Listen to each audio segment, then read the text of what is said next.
Hey folks, welcome back to Only the Best Fantasy Novels. Today I want to talk about two novels by KJ Parker, The Company and The Folding Knife. And these are actually my first two KJ Parker novels, and I'm a diehard fan. I love this guy. Based on these two, I'm gonna have a blast reading my way through his entire work so far. So normally I do like separate videos for different books, just to keep my thoughts separate, but there's so many similarities and just enough differences between these two books that I saw that it just felt right to just talk about them in one video. So yeah, just to give a quick background, the Folding Knife follows the story of Basso the Great, which is this basically this statesman in a pseudo-Roman empire who he somehow manages to become one of the most critical figures in this state. Like he's integrated himself very, very, very much into the political, the economic, almost the social strata of this society, and he just keeps pushing the limits of how far he can go, how much he can get away with. The guy is basically a dictator in all but name, and the Folding Knife is his story. And then we have The Company, which is the story of this band of soldiers who have they went off to war. War is over. They've mustered out. They're back home, and their old commander comes calling with a rather interesting plan for them to occupy a piece of land and build a whole new life. And so they set out, but of course things are nowhere near as linear as that. And that's the general gist of these two novels. On the surface, two very different novels, but the way that KJ Parker just puts everything together makes them similar in some ways. So first of all, both are just wonderfully written. KJ Parker is Tom Holt, and this guy has decades of experience writing, and writing good stuff. Clearly, just from as you can tell from these books, like they're wonderfully written. They're extremely engaging. They're the characters. They're just multifaceted and unique. Both books consist of like a fairly diverse cast of characters, a fairly interesting cast of characters, but the way that they're used is completely different. So in The Folding Knife, we have a much more singular POV, a singular driving force in terms, and the other characters kind of orbit his world. And in The Company, it's much more of an ensemble cast. The commander does tend to play a larger than life role among the company, but he is the man with the vision, the man that's driving everything here. So that's kind of he's the nucleus of the group, so that's kind of expected, but it is still very much an ensemble cast. Yeah, so that's and in both cases, KJ Parker just manages to create just these wonderfully fleshed out characters. Like thinking back on these books, it's actually been a little while now since I've read them, and thinking back on them, I could distinctly recall different characters, different side characters, what made them unique, what made them critical to the story, what they contributed, all of these things. Like it's just brilliant characterization, and the way it just sticks in your mind, and the way they interact and the way they drive the story is just wonderfully done. KJ Parker's writing, aside from that, this guy is talented. Like these plots they're not straightforward by any means. They're very unique in in the stories that they have to tell. They're very creative within the bounds of genre fantasy, at least, and it's all driven by his writing. Like he has a talent for just creating like these interesting situations, interesting situations and these interesting dynamics between characters that's just fun to read. He liberally uses serious humor in between. Like there was one scene in the company that cracked me up where like the company, the soldiers, they're about to set out to essentially set up their colony, and they they have a discussion about the women that they're going to take with them, and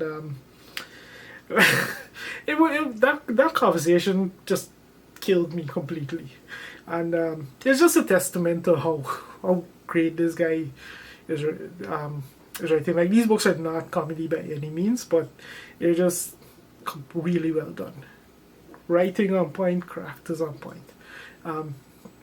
The fantasy in them was like the world building in general is something that I completely and totally enjoyed. So in both cases, they actually remind me of how Guy Gavriel Kay describes his books: historical fiction with a quarter turn to fantasy.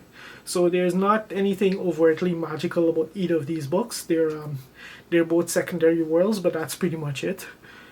The Folding Knife, the world is very much based off of basically like a Roman colony, and in The Company, it's a much more generic European setting, where these guys it's like a subversion of the whole farm boy cult to arms trope, where they've taken the call, they've gone off to war, they've become these legendary soldiers, and they came back and they're like they're pretty much like all veterans. Like they struggle to kind of integrate back into society after living such a drastically different life, and they do it with varying degrees of success. So that depiction among the crew and their varying degrees of success was also brilliantly handled. It shows like both the toll that took on them and the responses. It's as much as everyone may make like general statements about how veterans are integrated back in society. It's quite clear like it's not one shoe fits all. Then, so that's another thing by itself that we could really dive into. But yeah, like I said, it's historical fiction, quarter turn to fantasy. Except I don't think these books are actually based off of anything historical per se, other than being inspired by maybe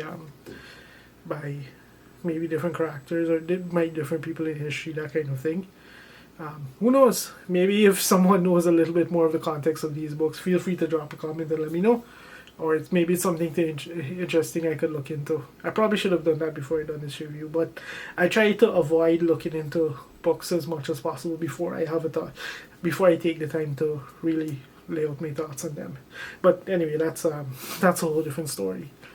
So yeah, there's that. The difference is like I mentioned, the Folding Knife, it's much more focused on one particular person, and the way he just absolutely, he doesn't so much influence as dictates the entire world around him. And the other one is much more of an ensemble cast. In both cases, they're characters who they seem to have everything and yet they have nothing, and they strive to they keep pushing the limits of what they can achieve until, well, how it eventually plays out, you would have to read and find out, because that would kind of be encroaching into spoiler territory.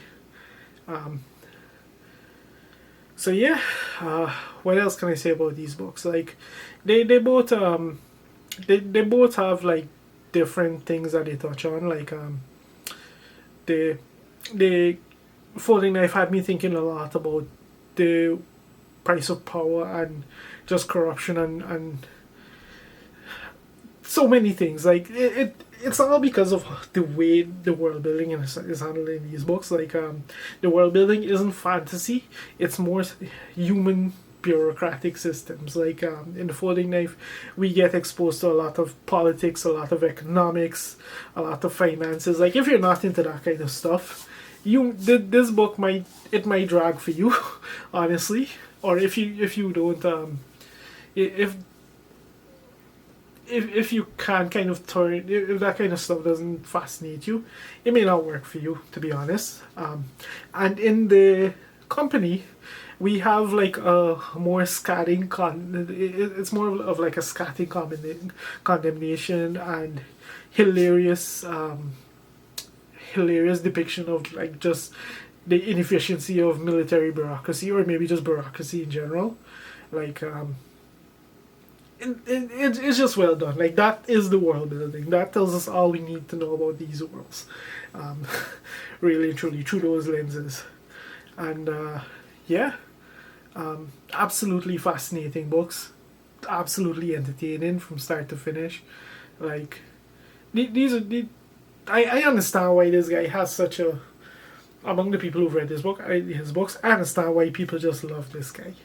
Now, having read these books, and I'll definitely be diving into more KJ Parker. Definitely. And yeah, if you guys have read any KJ Parker books, if you want to talk about, if you want to recommend what I should look at next, feel free to drop a comment. But yeah, if you haven't tried these books yet, you definitely need to check them out. They're superb. And that's all I have to say. If you've made it this far into the video, thank you very much for watching, and I'll see you next time.